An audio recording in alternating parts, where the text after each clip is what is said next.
there's always been one aspect of space combat in Star Wars which has, as much as any other, towed the line between cool but also nonsensical. We will talk that and much more on today's Star Wars video.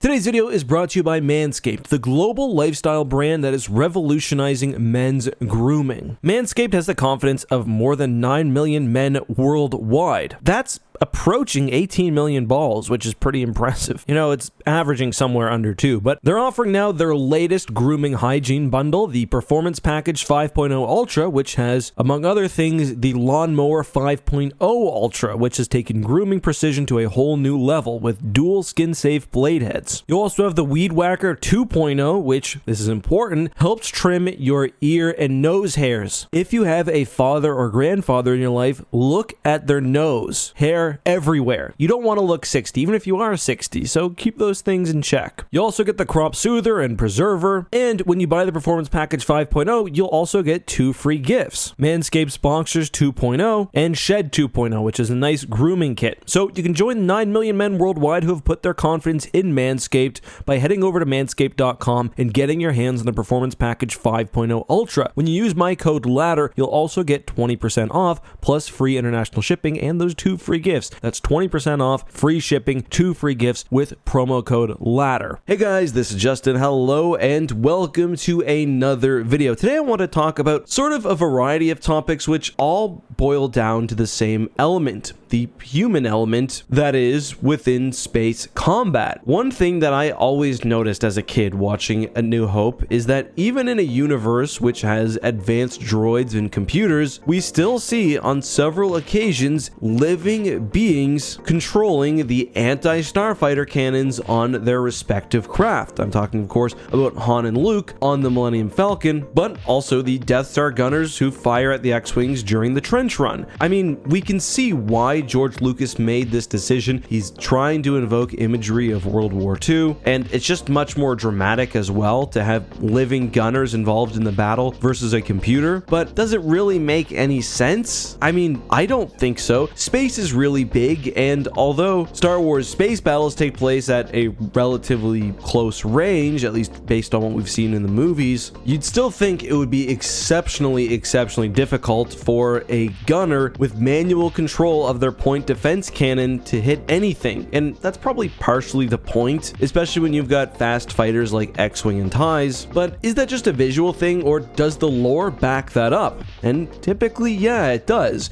Obviously, there were droid ships. The Recusant, for example, was a ship largely controlled by a droid brain, but that's the exception rather than the rule, and even in those cases, you'll still often see B-1 battle droids manning individual stations. I think the reliance on living operators is even more dramatic when you look at smaller vessels. Again, the Millennium Falcon. Han and Luke had to literally man the turrets when the crew was already extremely limited and repairs need to be done on the ship. Similarly, during the Battle of Yavin, the Y-Wing pilots didn't have gunners, leaving the rear turret completely useless. I think the reason for this is kind of unsurprising. Yes, Star Wars can automate that technology. There are various Star Wars books, for example, where Han and Leia will be flying the Falcon, Han will have the turret automatically firing, and Leia will take over. The general sort of finding is that the automated systems simply aren't as effective as a human operator. And I mean, that's fairly incredible given the scope of space combat, but ultimately it's fitting within George Lucas's vision of the universe. There's also been the general idea that while Star Wars droids are able to operate with efficiency, they're not always as creative as an organic. That's something I've talked about several times on the channel. Now, that wasn't universal. R2, for example, was creative, partially due to the fact that he was an advanced astromech, also due to the fact that he went for a long time without a memory wipe. But when you're talking about discrete systems within a ship, it sort of makes sense that they'd be more singularly minded, more simple. You hear various droids, including C-3PO, often lamenting having to talk to basic computer systems, and there's just generally the idea that a droid working on its own is not as effective as a human being or an alien doing the same task. My favorite example of this is one I've brought up on the channel before, and that is from Children of the Jedi. Luke is attempting to approach the Eye of Palpatine, which is an automated dreadnought, and he's surprised by the accuracy of the guns because the ship is supposed to be abandoned, but it almost blasts him out of the sky. He's told that asteroid was the ship firing at us with an automated gunnery computer. He responds by saying, "Are you sure?" Luke could have sworn it had been a living hand on the guns. No computer had that kind of timing. And I mean, I think that sort of gets to the truth of the situation. The computers are extremely advanced when it comes to taking in data, analyzing it, but they lack the human or alien decision making, which proves most effective in combat. Again, this is just the rules of the universe.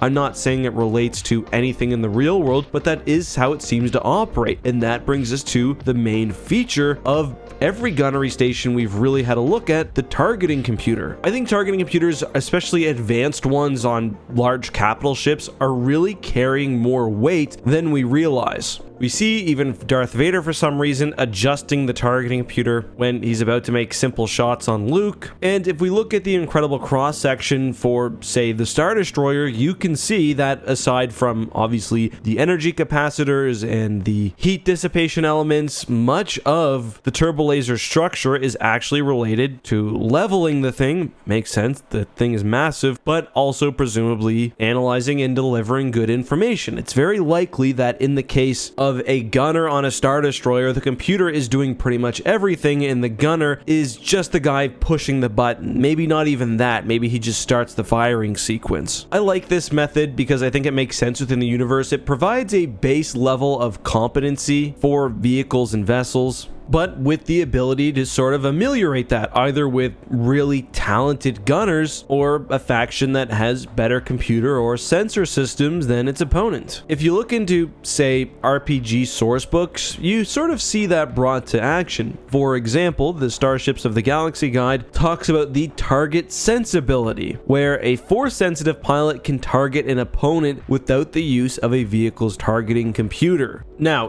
does that completely solve the issue? Not necessarily. You'd still think factions like the Rebel Alliance would want to use droid starfighters more, for example. However, it wasn't just the CIS who used droid fighters. In Star Wars Legends, they're relatively common. But on a similar path, even if it's not going to be very effective, why were the Y-Wings at the Battle of Yavin not at least having the most basic of computer taking care of their rear-facing cannons? You could do some damage. The lore actually says that Y-Wing pilots would typically lock their cannons forward and would control it alongside their ordinary weapons. You'd think they'd maybe prefer the versatility, but whatever. The other issues I had, and that I mentioned at the beginning of the video, are sort of related to that. Like, why are Star Wars ships so crew intensive? And I really think mostly to the Clone Wars, where Republic Venators seem to be stocked with clones performing duties which could probably be done by a computer. And again, I think it comes down to the same thing I mentioned earlier. Could they theoretically be done by a computer? Yes. Was the standard Star Wars computing technology efficient and effective enough for the needs that may arise? Perhaps not. And just generally, it's a lot safer to have a human operator. And this is not a uniform philosophy. There were vessels which moved away, either for the better or not, from operators to automation. In The Last Jedi, we see the Raddus. Some of the lore behind that ship is that the New Republic, in downsizing their navy, heavily reduced crew sizes by installing advanced computer systems. In Star Wars Legends, we see the same thing with, for example, the Dreadnought class heavy cruiser,